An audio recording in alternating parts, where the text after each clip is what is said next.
Well, it's an official welcome now, so I'm glad you're here. I'm always glad I'm here.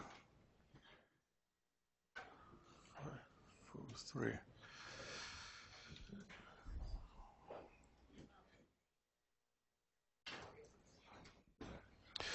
For the clickers, the channel is 21. For the responseware, the ID session is 882543. So I've checked recently how many people have registered the clicker. This is how it looks like. This is the radio ID, which is on the back of your clicker. Names. Now, here, you shouldn't enter the full BU email address.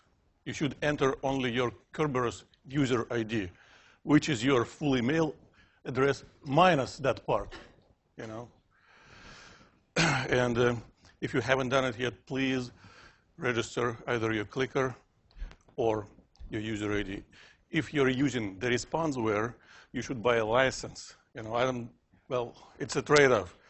If you have a friend, you can borrow a clicker or a license. It's free. If you don't have a friend like that, the license is about $20. The clicker might be $35, so I'm not sure what's better for you. If you have a user ID, you should try to enter it here.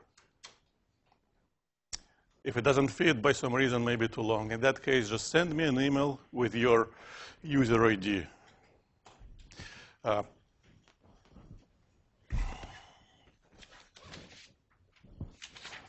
This, please sign in and pass around, is just to support the fact that you are here. This is to support the fact that you're doing something while you're here. Okay, so there is slight difference, okay? Any questions? If you still have trouble, send me an email, go to my office hours, we'll figure out what to do.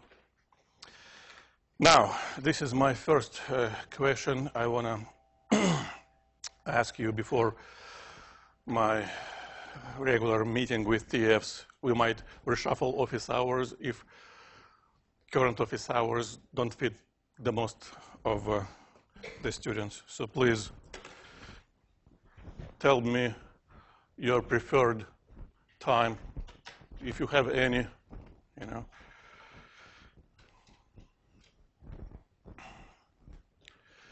You can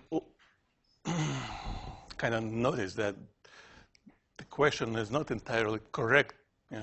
Before 1 or afternoon, there's some overlapping. Well, some questions, even if they don't sound absolutely accurately, they still might make sense. So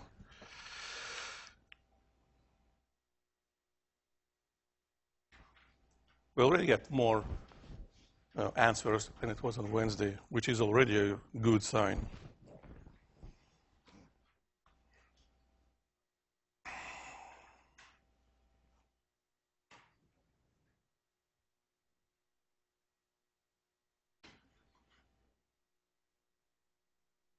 Okay, I'm satisfied with 75. So afternoon is the majority. All right, thank you. We'll try to accommodate your schedule. Now let's go back to physics. Well, if you don't have any procedural questions. So what's happening is this. Literally, right?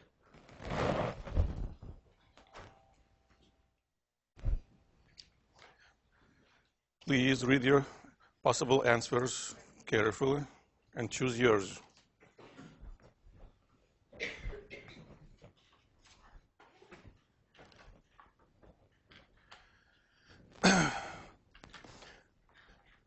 The answer, of course, depends on a definition of, well, that physical phenomenon we call motion. right? So if we don't know the definition, we can't compare the definition with the phenomenon. So I'd like to ask you, for example, what is the definition of motion?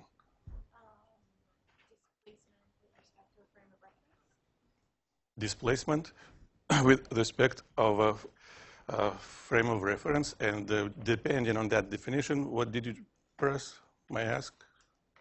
Yes, it moved. Thank you. I'm not saying anything. It's a good answer. Maybe it is a correct answer. Maybe it's a wrong answer. I don't know yet, but it's a good answer. So I would like to ask someone else about the definition of motion. Did you enter already your answer? Yeah. So how would you define the motion? What is the definition of, no, not what did you choose, but what is the definition of motion? Emotion, yeah.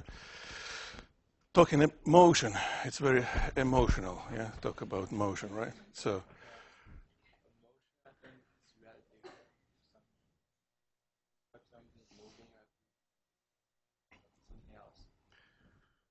so what did you press? What did you choose? Number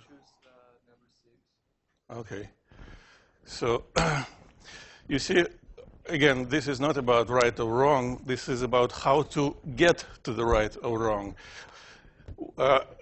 The motion, yeah, is the change in the position relative to the origin of our choice.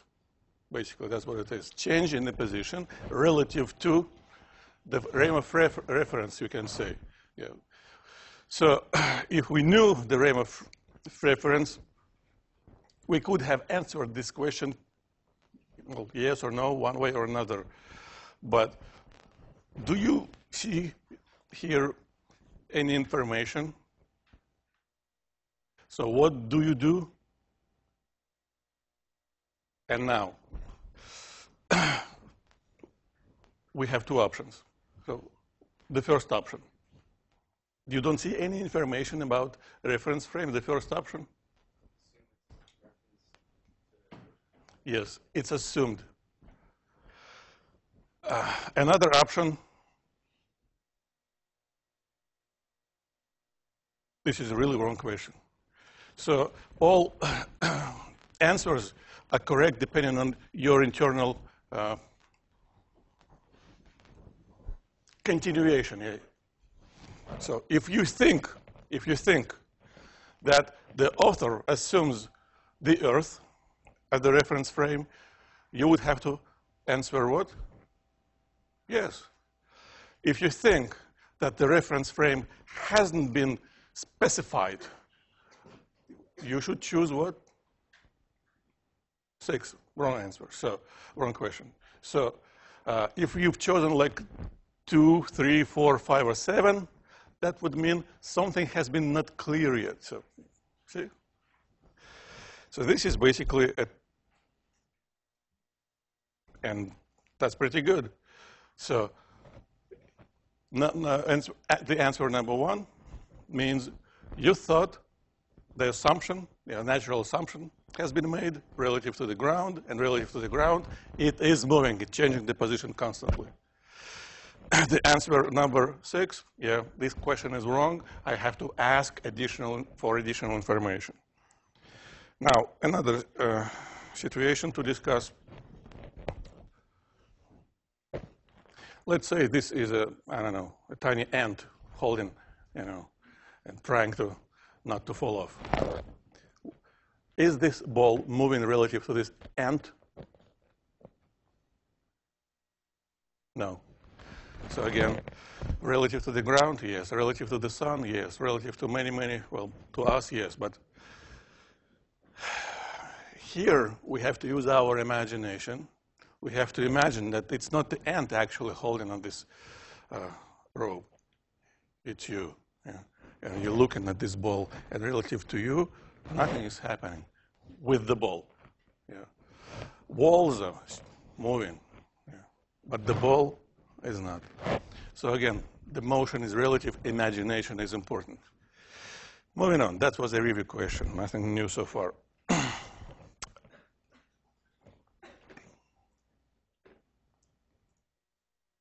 So the very first actual problem we have to solve. Yeah, here on the slide. Every problem-solving process involves a very similar sequence of steps. So, in general, what do you think is the very first step when we need to solve a problem in physics or math and biology or chemistry? What do you think is the very first step? Well, again, there are two options. Number one, I point at someone and I look at someone. That means I would expect to say something. But number two, if you're really eager to say something instead, raise your hand and say it. Yes? Draw a picture. Very good, but that's a common misunderstanding. That would be the second step. What do you think would be the first step? Oh, that's very far. Variables, it's something related to mathematics, you know. Yes. Read it, of course. But reading has to be done in a very special manner. While reading, you have to visualize what's happening. It's just a text. If lucky enough, we could actually run that experiment.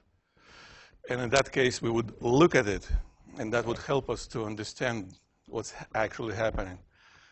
But in many situations, we have to imagine what's happening. And only then we project that on a paper, and that's where picture comes. You know? So reading and imagining what's happening is step number one. Normally, it's a very simple step. And then we draw a picture. And of course, please draw a picture. Everybody. I'm going to check. I'm going to close my eyes, fly around, and see your pictures. So please read and draw the picture related to this situation. So when I'm speaking and you're listening, you may think you're learning something. That's another common misunderstanding. That's a myth. You only learn something when you want the number, when you actually do it. You know, when you look at the, if you want to learn how to ride a bicycle, you can look hours for a person riding a bicycle. That's not going to help you. You have to actually get on a bicycle. So, oops. 882543.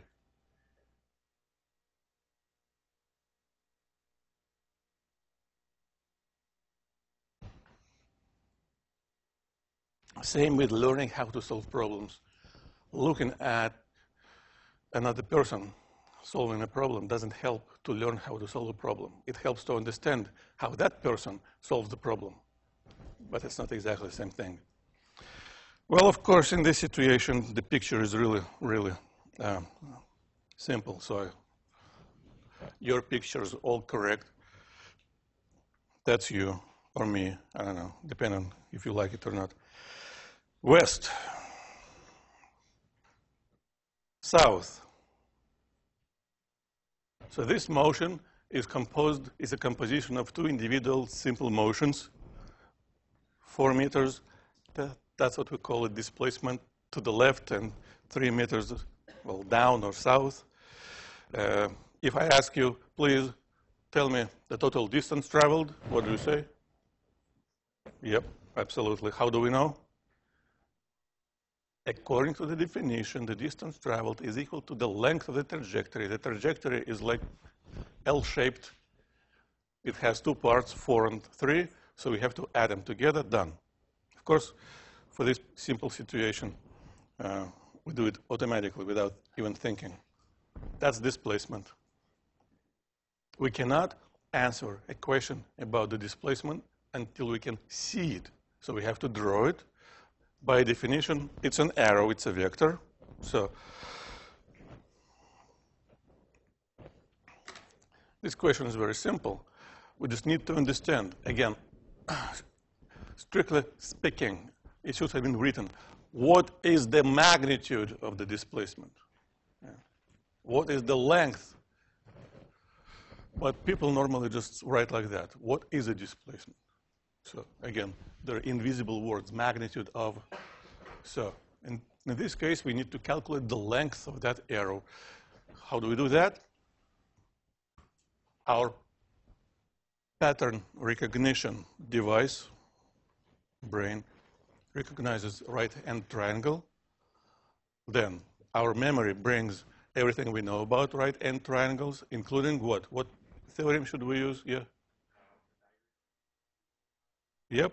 But the 3, 4, 5 is the result of the application of the Pythagorean theorem, right? So, done. Very simple. But this process of reasoning through a problem is the process every physicist uses every time when have to solve a problem maybe more complicated than this one. So we have to get used to the process. Now, that was the last slide on Wednesday. So,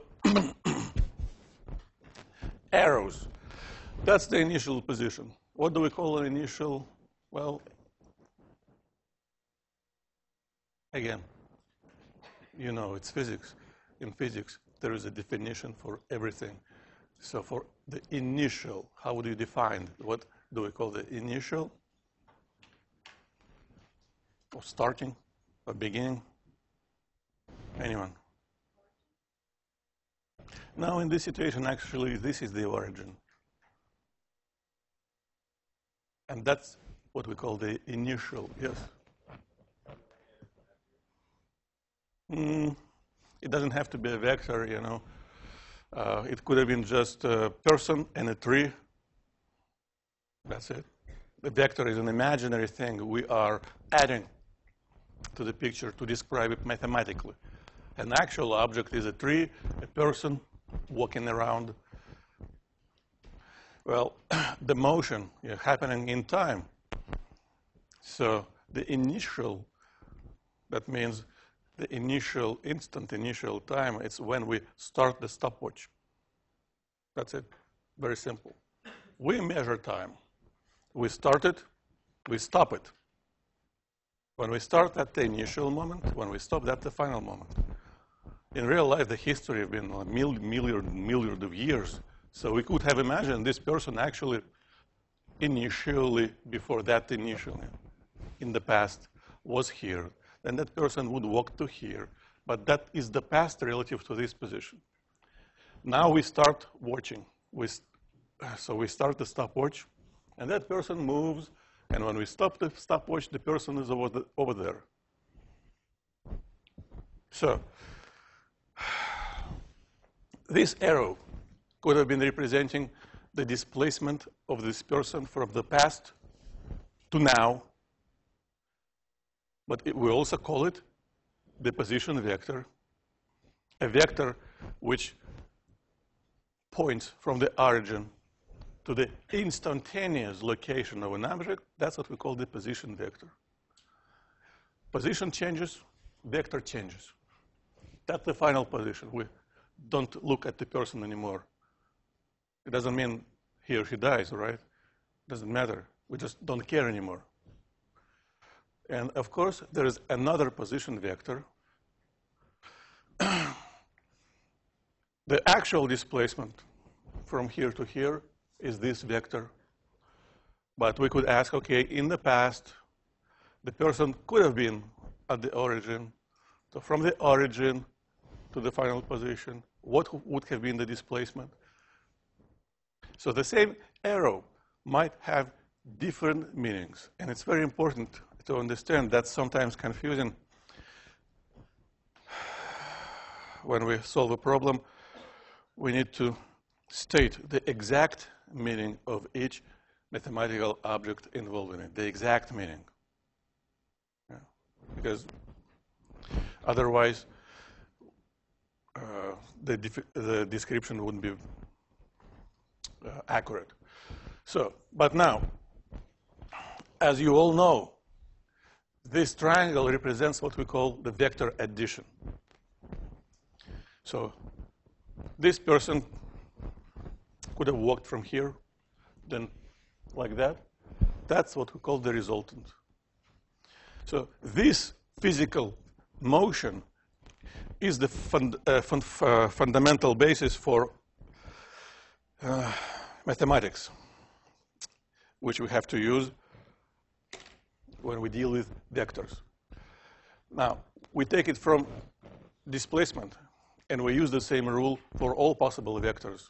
A velocity is a vector, a force is a vector, an acceleration is a vector, an electric field is a vector, magnetic field is a vector. In physics, we know many, many, many vectors. So if we know how to use a vector, position vector, or displacement vector, we know how to use all those vectors in the future. That's why I try to spend so much time on it. Now we can give another definition, mathematical definition of a displacement. The displacement is the difference between the final position vector and the initial position vector. That's a mathematical meaning. This is another mathematical equation which is identical to this one. Yeah? From a physical point of view, what does it tell us? If you have the initial position vector and you add the displacement, that will give you the final position vector. These are two identical equations, just written differently. It's like looking at the same person and face and, from a side. Same person, but looks differently. Same equations, look differently. And another point, this symbol, delta, that's a Greek delta, letter capital delta. In physics, it's been used very heavily. And it's always, the meaning of this delta always the same. Final value of something minus initial value of something. Delta R, so delta position, change in position, final position minus initial position.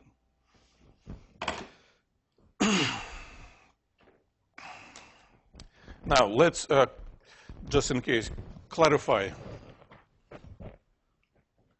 how to add vectors.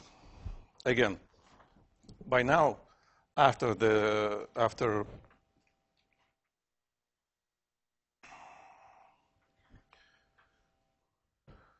discussions, you all should know this, but to avoid any possible misunderstandings, I want to repeat one more time. Let's say we need to add two vectors. First of all, we have to know the rule.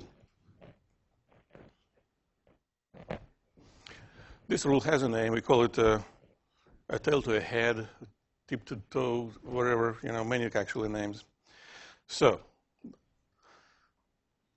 the rule is composed of two consecutive steps. Step number one, we should move one of the vectors in such a way so it will begin from the end of another vector.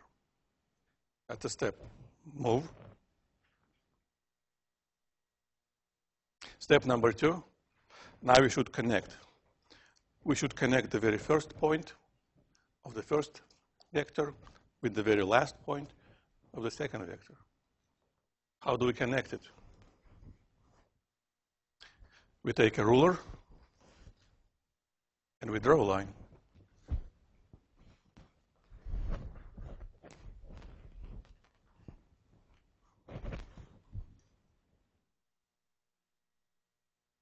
That's the red line. Is it a vector? Yes or no? No. Because it's missing what? The direction. So I have to add a direction. Wrong. Don't do that. This is a mistake. This is a wrong direction. We have to point from the start to the finish, from the initial to the final. And this now is what we call the sum of two vectors, the resultant.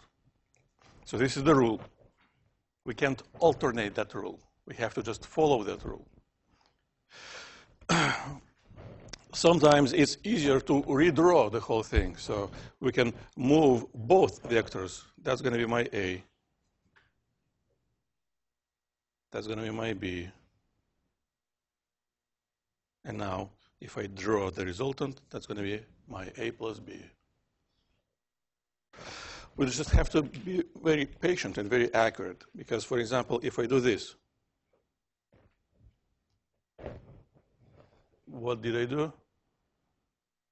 I've changed the direction. So this is not A anymore. That's a completely different vector. So when I redraw or when I move arrows around, I have to preserve two things. I have to preserve its direction, and I have to preserve its magnitude. And in that case, it's going to be the same vector, just located differently. Any questions? That's the rule.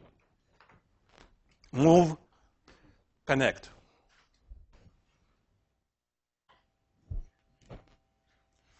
So you've practiced. This is one of the examples of the application of this rule.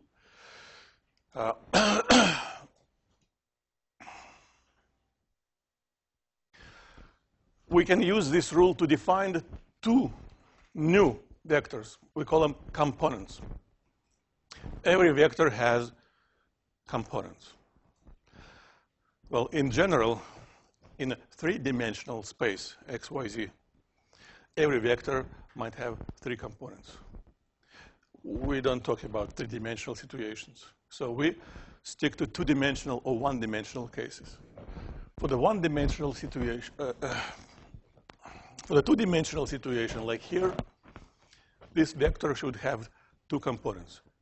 How do we find the components? We have to apply a definition. This is a definition. Components of a vector are vectors which, again, should satisfy two conditions. The condition number one, if we add them up together, we should get the original vector. The condition number two, they should be parallel to the axis. That's a definition.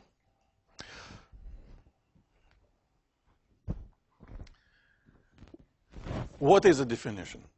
What is a definition of definition? Think about it. It's like, I don't know, 22nd time at least I'm saying this word. But what does it mean? What is a definition? What anybody thinks? What do you think?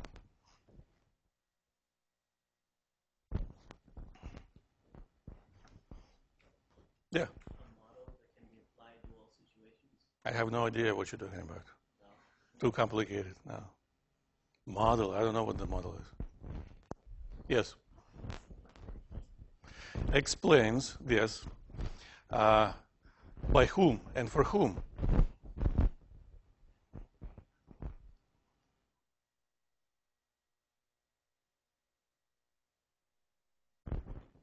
By experts of the field? Well, that's a very close to what the definition is. It's simply an agreement. Nature doesn't have definitions. The nature of the universe doesn't need definitions. The nature has trees, planets. It doesn't have vectors. We use them. We need them. So we have to define the vector.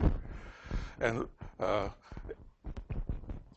every time someone first comes up with something convenient to use, well, now it's very easy to write a paper about it. If people accept it and use it more and more often, that becomes a definition. If not, everybody forgets about it forever. That's how it works. A lot of definitions have been forgotten because they've not been convenient to describe physical phenomena. So when we say a definition, again, it's an agreement which has been offered hundreds of years ago in physics, has been accepted, and now everybody uses that definition without any alternation. If by any reason you don't like this definition, you have to invent your own and try to impose them on everyone and see how it goes. Maybe in 200 years, your definition will win But here, from now to the new year, you have to follow the definitions which you're getting from the textbook. So this is a definition of components. Let's use this definition. Please draw this, copy this picture. Apply this definition and draw two vectors representing the components of this vector.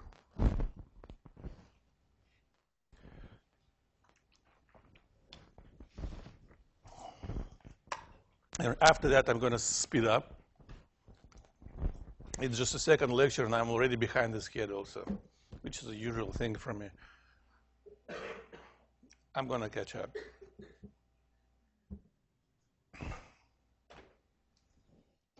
This is what I want to do.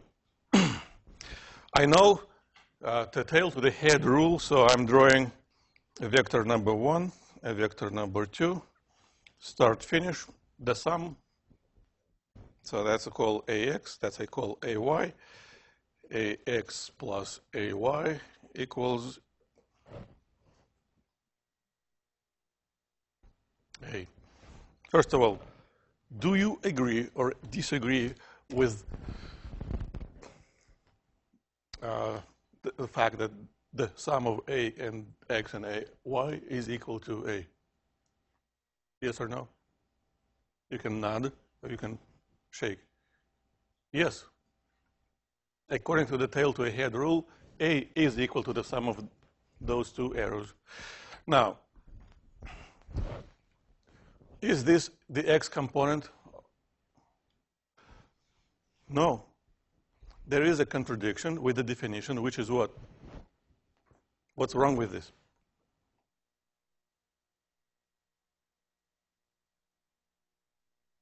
It's not. You're right. It's not.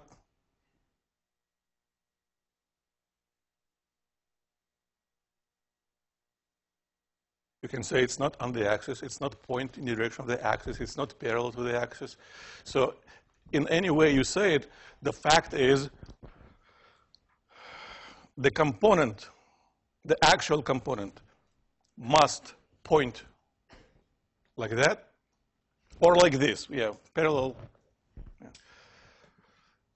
So this is not a component. This is not a component. So the first condition satisfies this, but the second is not. So what do? We correct it. So we'll look at this. We realize, wow, that actually is wrong.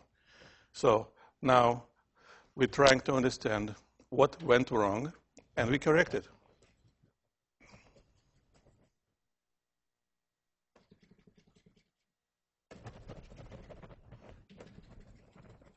It's going to take a time, a while. So sometimes, there is no perfect system. Ideally, if I could, I would just telepathically transfer to you all my knowledge, but unfortunately, that's not going to work. You got to wait maybe 50 more years or so. So,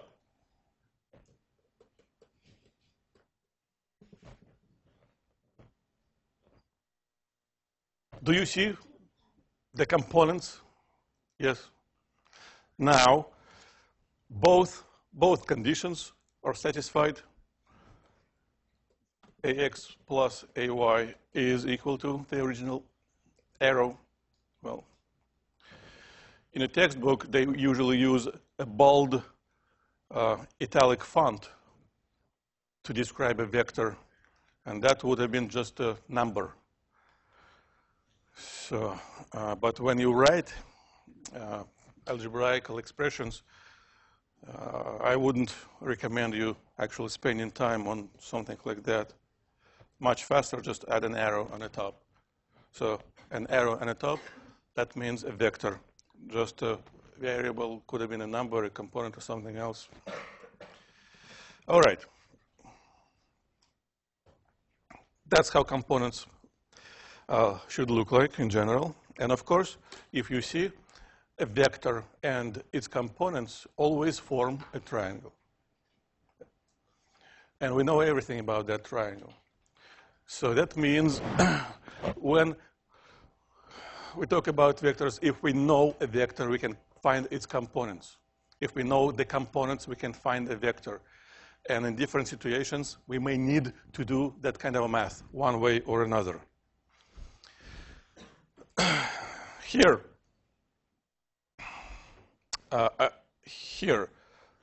make a check mark. In physics, there are many agreements. Like, for example, the positive x direction normally is chosen to the right. It doesn't have to be that way. But that's kind of a natural agreement. And in physics, most people measure angles counterclockwise from the positive x direction. So if you have a ruler, if you have an axis, it has a 0. To the right of the 0, we have positive numbers. To the left of the 0, we have negative numbers. A similar situation with measuring angles. We just need a protractor. If we start from this, that's how we measure positive angles, 30, 40, 90, etc., etc. But if we measure like that, that's what we call negative 15, negative 10, negative 90. So when we use those expressions, we assume that the angle has been measured counterclockwise from positive x direction.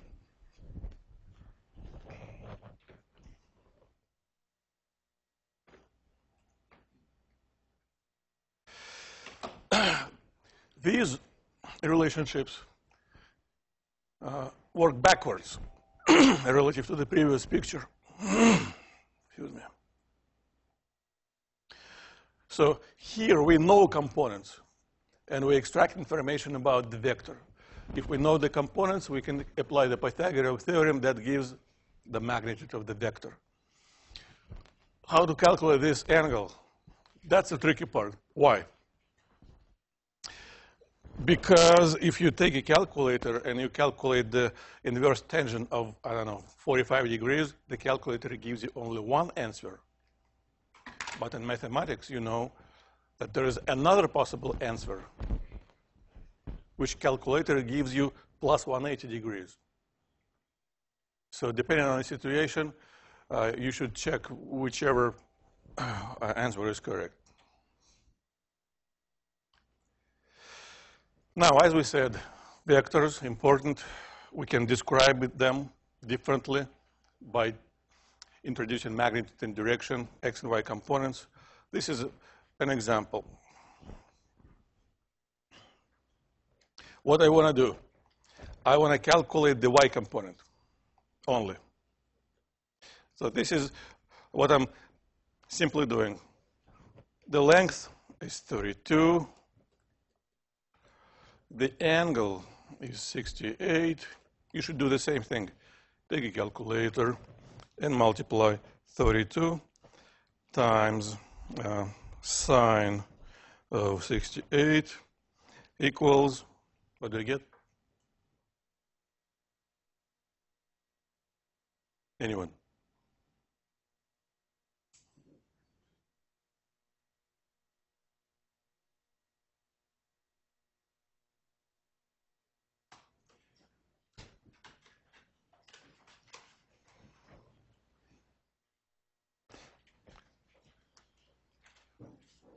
This particular action you're doing also has a name. It's called taking a calculator. It could have been done in the beginning of the class, just in case. So, anyone, please tell me your answer. So, this is the equation I'm using. Numbers are given. 32 sine 68. Make sure your calculator is in degree mode. Every calculator has two modes, degrees and radians. So pay attention to this, just in case. So please, tell me, someone. 29.66. So, assuming meters, please, everyone, choose Yes, that is the correct answer. No, that's the wrong answer. And I don't give you any other options. It's either yes or no.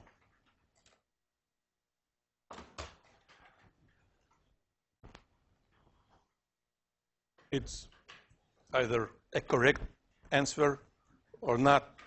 So there is only one answer to this question.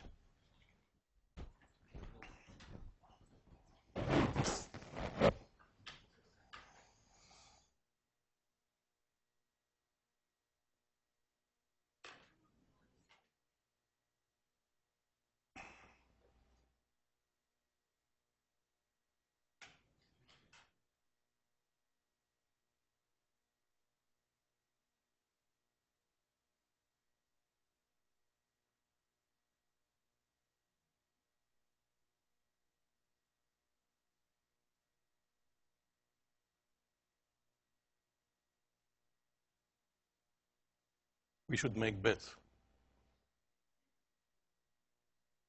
I haven't thought about it.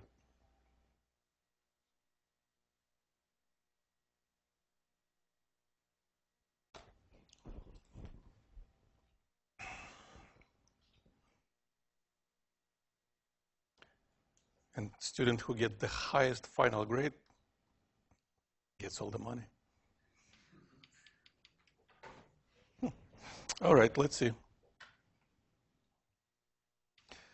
I'm glad you answered this way because that's mostly wrong. Which means right now we have a teachable moment. What went wrong? Well, let's draw the components. Again, by definition, a component is a vector. So this is the component which we call AX, the horizontal component. Normally we would call it. This is the component which we call AY. AY. Now, a component is a vector. As every vector, it has magnitude and direction. So the magnitude of this component is indeed 29.66. However, there is another thing to keep in mind. This word component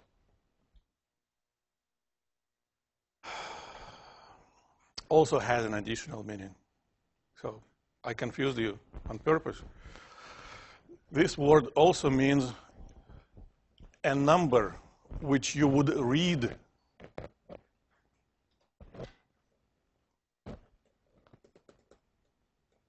at the end of this vector. So I can redraw the y component. What did I do? I shifted this arrow to the left. That's it. I've preserved its direction. I've preserved its magnitude. And now, right here, there should be some number. You see, the y-axis is just a vertical ruler. 0 is here. Above 0, we should read positive values. But below 0, we should read negative values. And that number, which we should read here, also has a name. The component. Well, strictly speaking, the actual value of the component. So, again, put this name in a different memory cell. The component is a vector.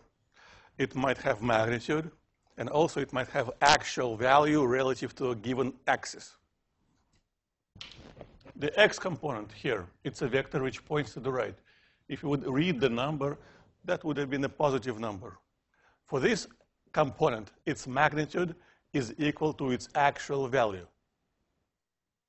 For this component, its magnitude is never negative. Magnitude is a length, it's always positive. But in this component, its magnitude and its actual value are opposite. The actual value should be negative.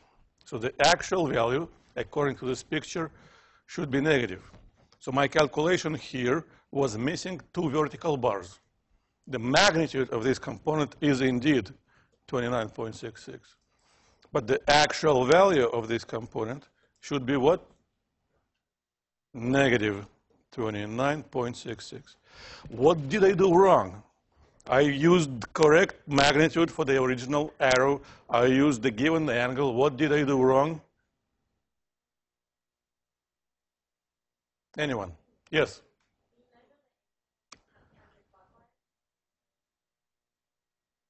Absolutely right. Remember, the angle has to be measured like this. So I either should have used negative 68 or, well, what is the value of this large angle?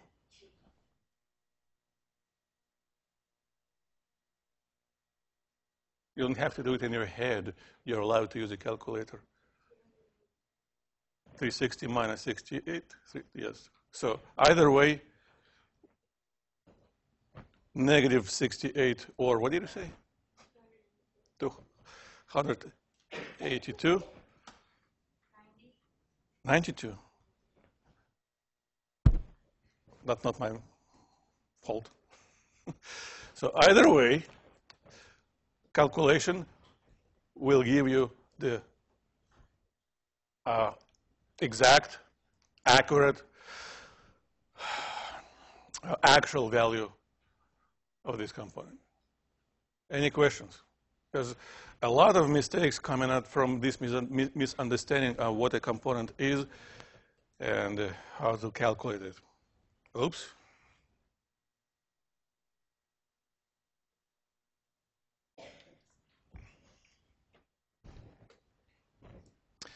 All right. This is simple, yeah? X-axis, Y-axis. The X component is negative 12. Negative 1, 2, 3, 4, 5, 6, 7, 8, 9, 10, 11, 12. So the X component points like this. The Y component is negative 16. 1, 2, 3, 4, 5, 6, 7, 8, 9, 10, 11, 12, 13, 14, 15, 16. So the Y component should point like this. The question is, how do we draw now the actual vector which has these components? Well, we know the actual vector is supposed to be equal to the sum. So what do? We have to apply the tail to a head rule. So what I want to do, I want to shift this arrow to the left.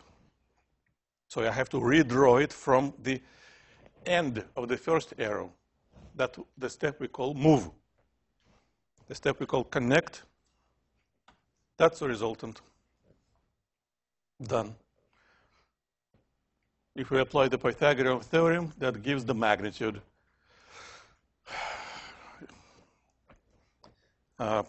If we use sine, cosine, or tangent, we can calculate this angle, for example, very simply.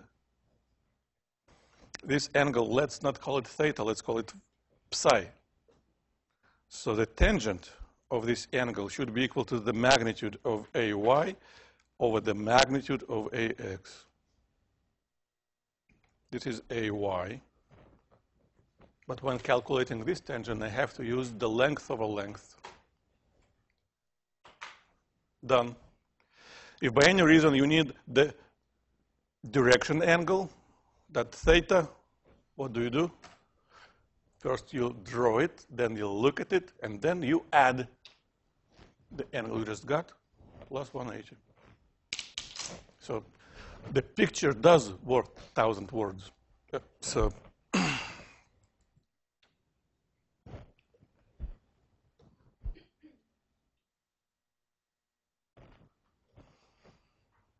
doesn't like me today, I don't know. Now, this slide is a copy from the textbook. You might have read it already. If you add in vectors together, you can use a geometrical method, a tail to a head rule, or now you can use a component method. So each arrow has two components, x and y, x and y. So if you add the components first, x components together give you the x component of the resultant. Y components together give you the y components of the resultant. And then you can apply the Pythagorean theorem, and that will give you the result, the magnitude of the resultant. What do we do if we have more arrows? Exactly the same work.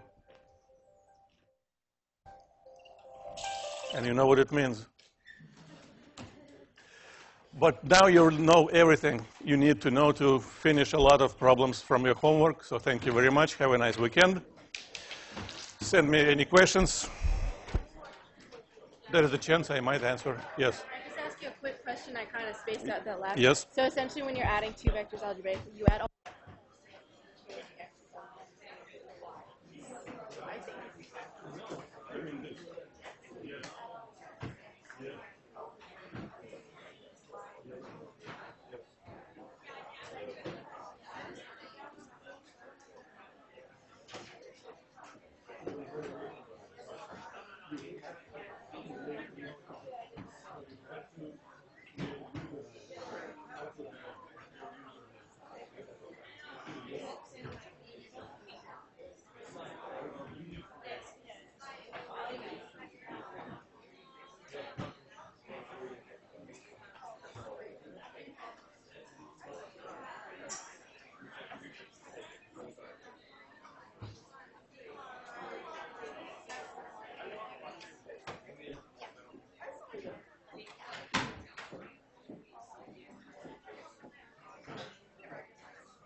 I was looking, or I went on to WebAssign and the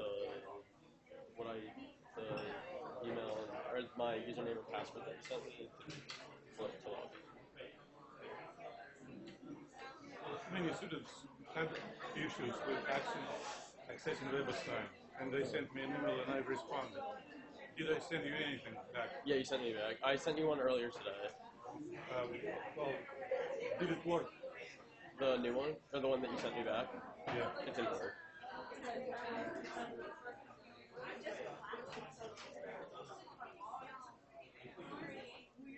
It's very strange.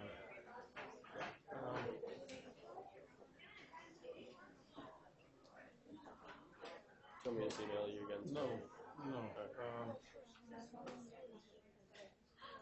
Can you just, yes.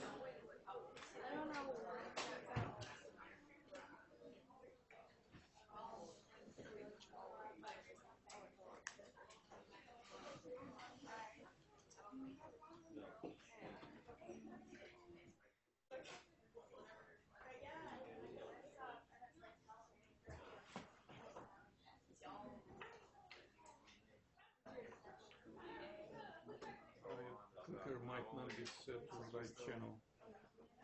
Now it seems working. Okay, you should be all set. I have the same problem. Yeah. Can I see your clicker?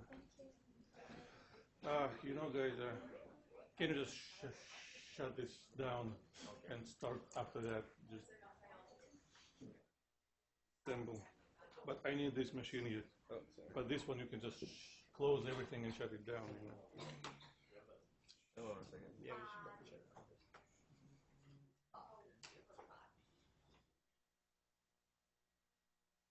All right. So, okay, it seems working now.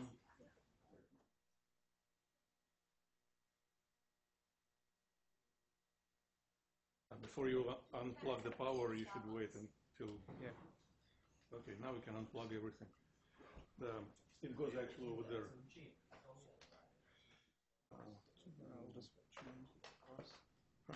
Yours didn't work. One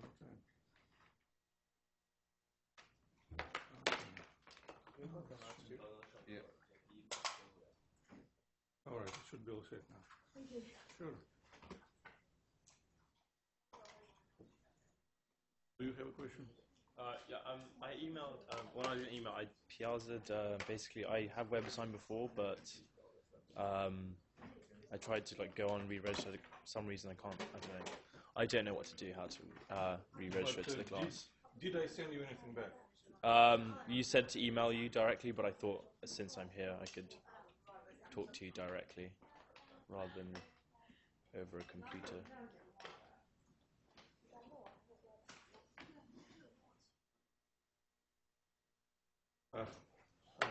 Can you see what you see? Yeah.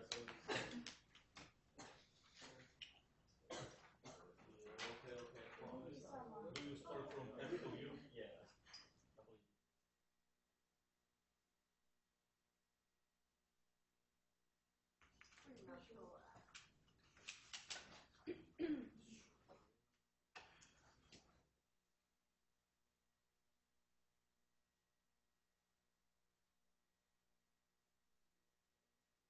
I'm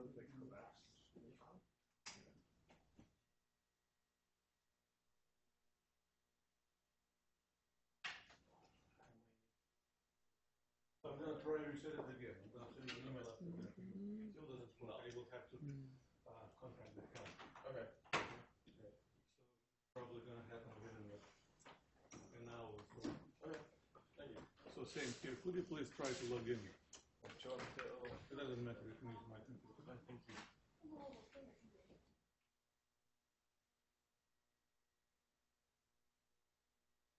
Oh, yeah, you can just put everything. And you can take that card as well.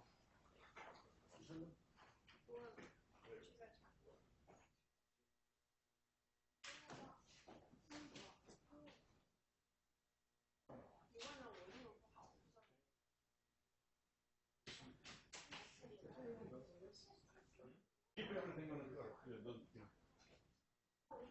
Yeah, you need to remember password. You are currently not. Okay, you have different problems.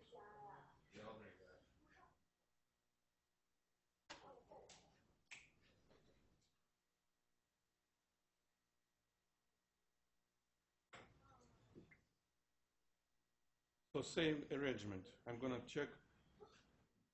I'm gonna send you an email maybe within an hour or so. You should check. If you still don't have the access, you should tell me and I will have to contact the help. Right? Is there any homework posted for? There is a homework here. Having the access is very important already.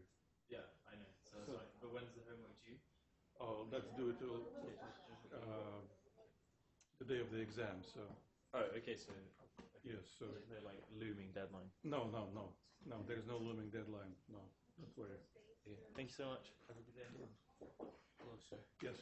How do we know if your clicker is registered with the system? There are different questions. If it's talking to the system, every time when you press, you should see a green blink. Oh yeah, we do. I do see.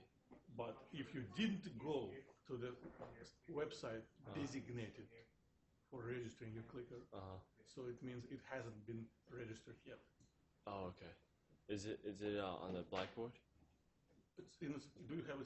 Yeah, I have a some. 那我一直都没按到啊。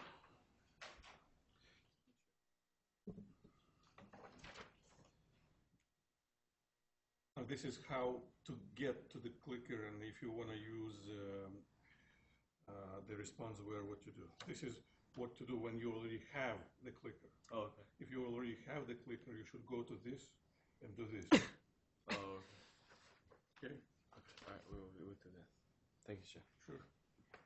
啊，我们之前的分吗？ So we didn't get any credit. You will get, don't worry. You just send me an email. You can tell me that you have registered late. Okay. Everything, every question, every your, answer is in here. I just don't know that it's yours. Oh, okay. Yeah, that's a problem. Oh, Okay. okay. All right. Thank you. Yeah, thanks. I'll take care of the rest. Does this come back? The track? Oh, yeah, I forgot. Yeah. Well, the card. 我就是有点不对劲，所以这样子问。 That's it. Yeah, I'm gonna just take care of everything.